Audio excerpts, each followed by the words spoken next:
Welcome to Discover Indie Film. I'm Jeff Howard, and I've got AJ Lising on with me. Hey, AJ. Hi, how are you? I'm good. Good to talk to you. All right, so we are on this podcast right now. You're about to answer the 4 questions because this is and I'm doing air quotes for everyone listening because this ain't video. 4 questions, but the Discover Indie Film 4 questions. But first, I'll mention your film, Papa's Corner. AJ wrote and directed the film Papa's Corner that was at Film Invasion Los Angeles just 2 months ago in June of 2025.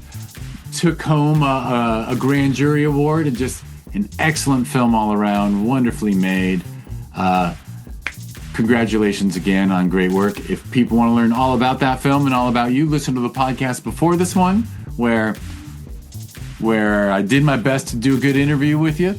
And I hope everyone finds that interesting. But this podcast, like I said, is going to be you answering the 4 questions, which means you'll answer question 1 is name 3 films you love. Question 2 is name an underrated film. 3 is an overrated film. And number 4 is a lesser known film for people to seek out.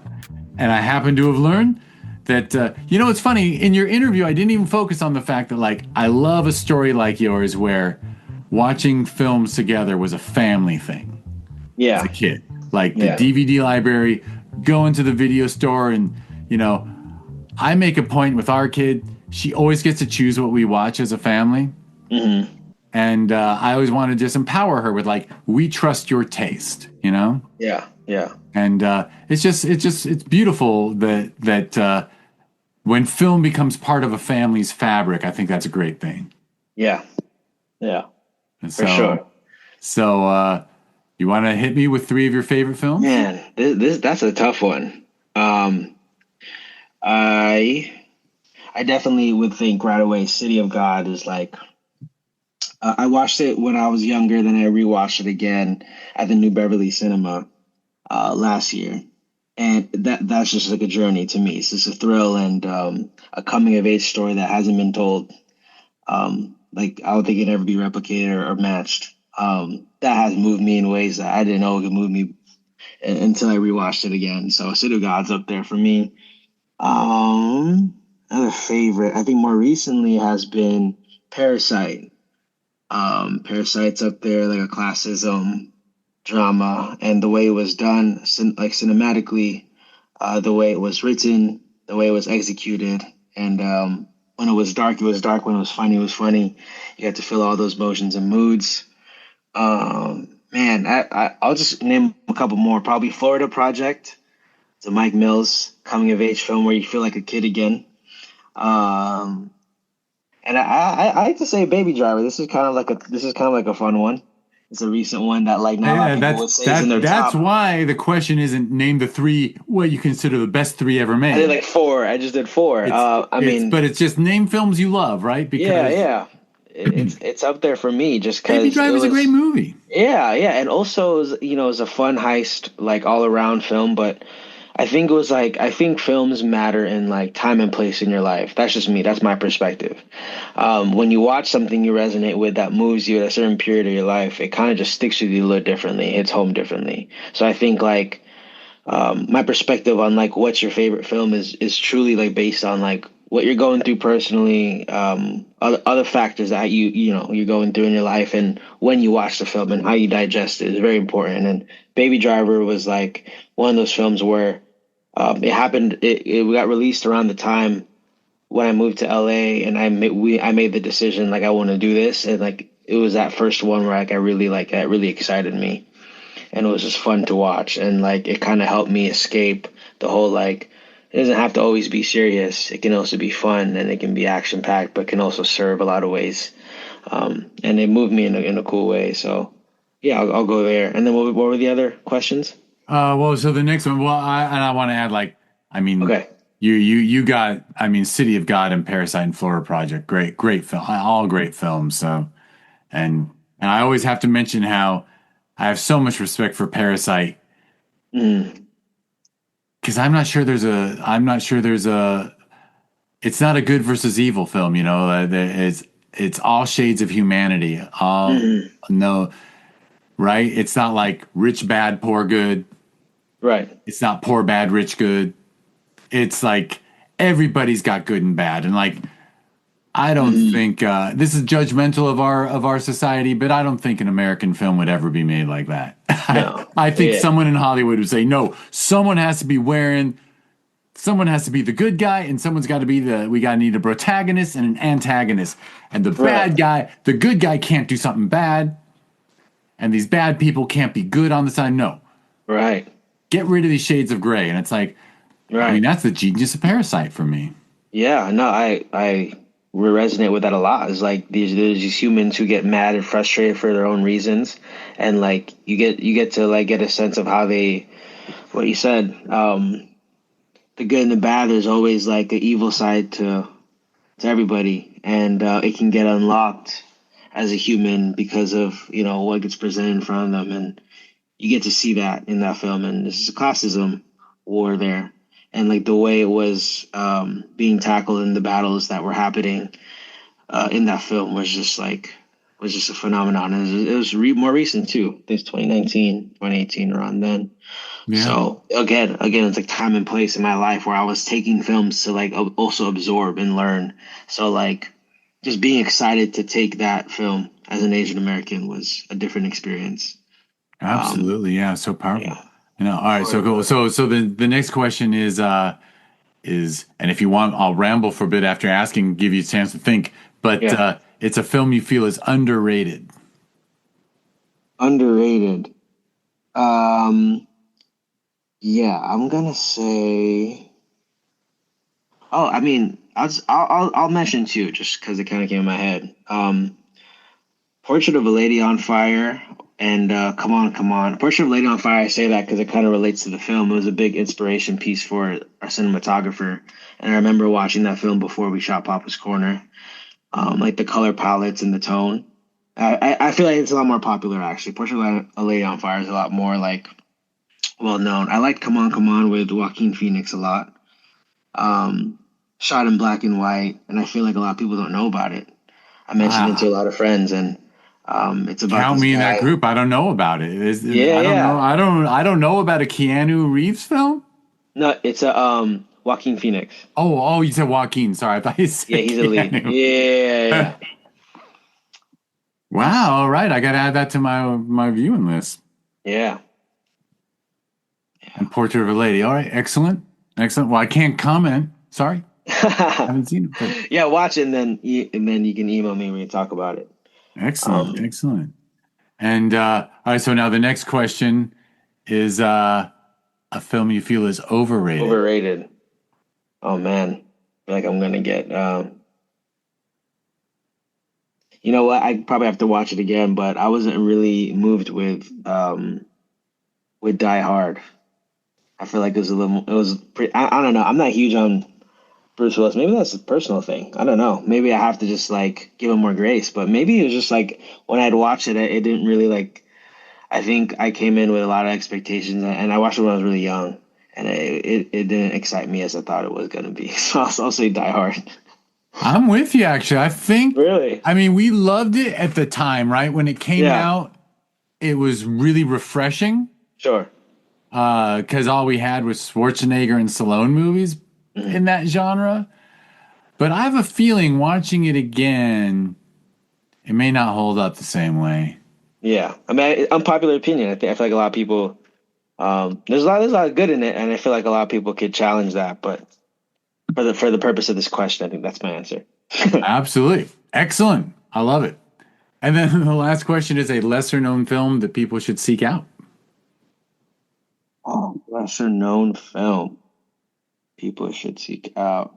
Um, Heck, that could have been Come On, Come On. Sorry. Come on's there, and then there's an international film, Filipino film, Manila and the Claws of the Night that I just watched with some friends about a month ago. Um, that one's a foreign film, and that one was cool. Manila Um, in the Cause of the Night? Claws of the Night, A Cause like of the Night. Claws of the Night. Yeah, yeah, Wow. Excellent. yeah. Yeah, That was interesting. I know there's exciting stuff going on in the Philippines. I even know a film editor I knew went out to a film school there to teach. Oh, really? Yeah, they were recruiting people out. So yeah, hopefully there'll be a lot of great stuff coming out of the Philippines. I'm sure there's Yeah, a yeah. I mean, that's an thriving older. industry. Manila and the Cousin, that's an older film. Um, but yeah, go check that one out. That was heavy.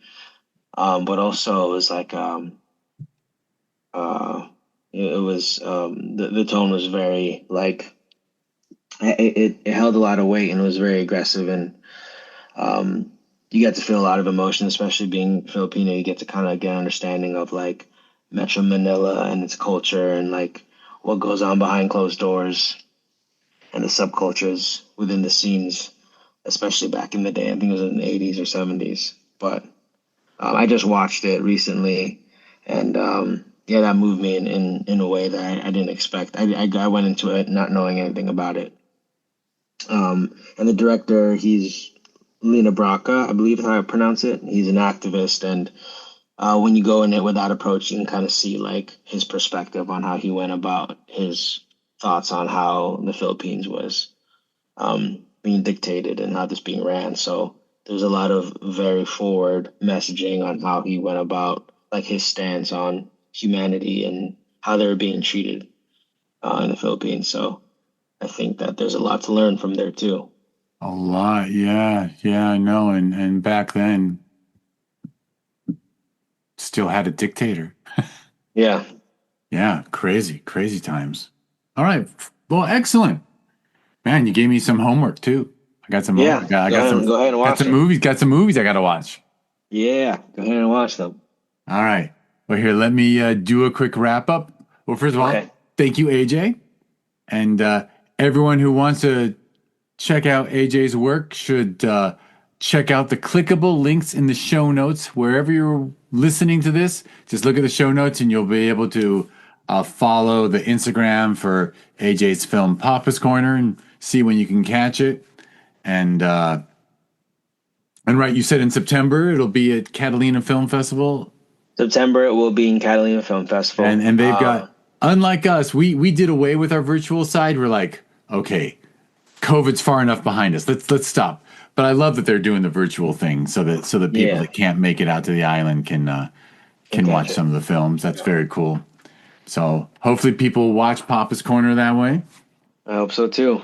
Also in person, I can't wait to meet, fellow filmmakers and artists alike who kind of just see the way I see it, and we get to network and get to meet new people too. So That really is like one of the great things about festivals is just seeing people meet, seeing people come together. In mhm. fact, I might as well brag. I saw a film yesterday that began its life at last year's opening night gala of the Sherman Oaks Film Festival when two filmmakers met and they hit it There it off is. and they went to each other's screenings over the weekend. And one was from Toronto, one was from LA. They finished a film and they submitted it to Sherman Oaks for the next year. Yeah, So there you go. yeah. Like that's why I'm very appreciative of you and your team for just not only curating such a good experience and having all those filmmakers be in one space, but it's a space for like meeting your potential like production partner, like ways to like collaborate, help you see things a certain way. There's a lot of very talented people in Los Angeles alone, so that's just one bubble. And then when you have a film festival like yours, it starts to, you start to hook in different people from different parts of the world, different states. So just being exposed to these different filmmakers and like their work, and you get inspired by what they've put out, and having it all on the same big screen and programming it in a way that's so fluid and just makes more sense is just such a I'm very grateful for being able to be a part of that and being able to meet the people I've met through your festival and the other festivals that I've been a part of. And I respect people like yourself, not just as an artist who made a great film, but I've met people who make great films and they'll come watch their movie and leave and not talk to anyone and not meet anyone and not forget the word networking. Right. It's about supporting the other people in your community, and it's about being an artist, and like, Mhm. you know, I mean, throughout history, artists have always grouped together and shared ideas and inspired each other, and who Yeah. wouldn't want to see what like other people are making at the moment, you know? Yeah. Yeah, it's Yeah. very. I can never figure out the people who are like, well, I guess I know what.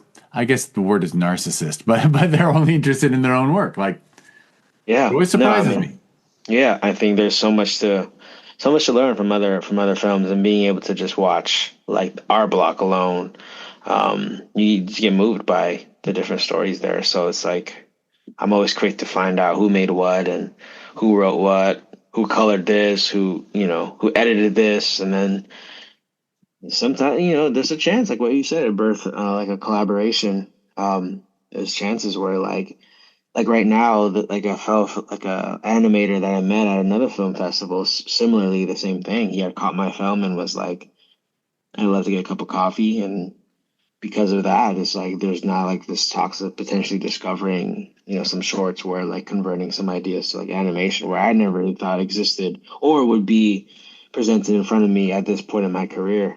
Like just when I think in animation, I get so intimidated because like when I don't have anything to do with it, but like you're exposed to different people with different specialties that see storytelling in different ways, and it challenged me. So um for that, that's what these festivals are for and its purpose. So Heck, in your it's a good block, thing. there was that great animated film Lifted was in your block, right? Yeah, yeah, And yeah, oh man, is that gentleman talented? yeah.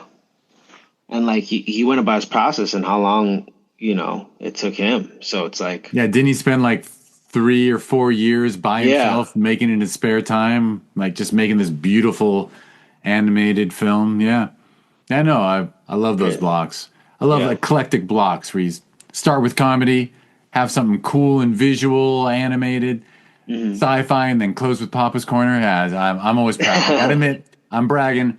I'm gonna hurt my arm patting myself on the back with this, but love it. No, you should be proud. You should be proud. I mean, you're bringing people together and in a way that strengthens our community. And it's a lot of courage, and it takes a lot of time and a lot of effort and a lot of love you pour into it, and we can all feel it. So yeah, appreciative even for grabbing time with like artists who you want to gain more insight on and gain them on your podcast. Like we all feel appreciated, and we of course like we feel like wanted, and we also feel like we can actually do this with people like you that are like in our corner helping us remember that like our stories matter too, regardless of the publicity it's like you're in my festival, I want to take care of you, and I definitely felt that, so I appreciate that.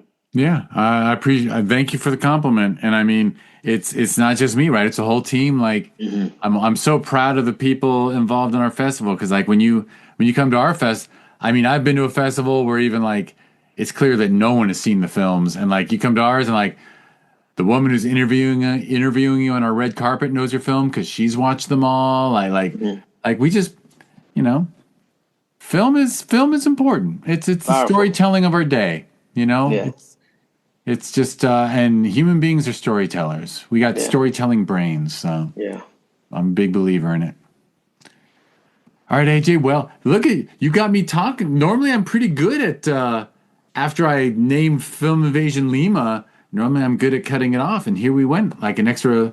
I don't know how long, but I closed it up, right? I mentioned Lima and everything. You did. All right, cool. I got no more work I got to do. No more jobs. All right, sir. Well, it was an absolute pleasure, and Pleasure. it was an honor to show your film. And I appreciate Thank you so everything you much. said about our festivals. And I wish you nothing but the best. And I hope the Catalina screening goes great. Thank you so much. And, Yeah, and I'm everything excited. after that. Yeah.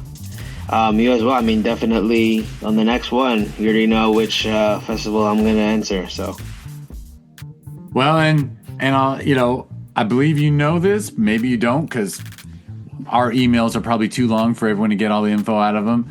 But you will be invited, besides our every other month filmmakers mixer for people to stay in touch. We're gonna invite you to be on a jury for the next festival, and and be part of the filmmakers board where filmmakers choose what awards their peers get, which I really love that. So, Oh, amazing. all That'd be good. great. Yeah. Excellent. All right. Thank you. Thank you, AJ. Oh, and I should say thank you, everyone, for listening. Thank you.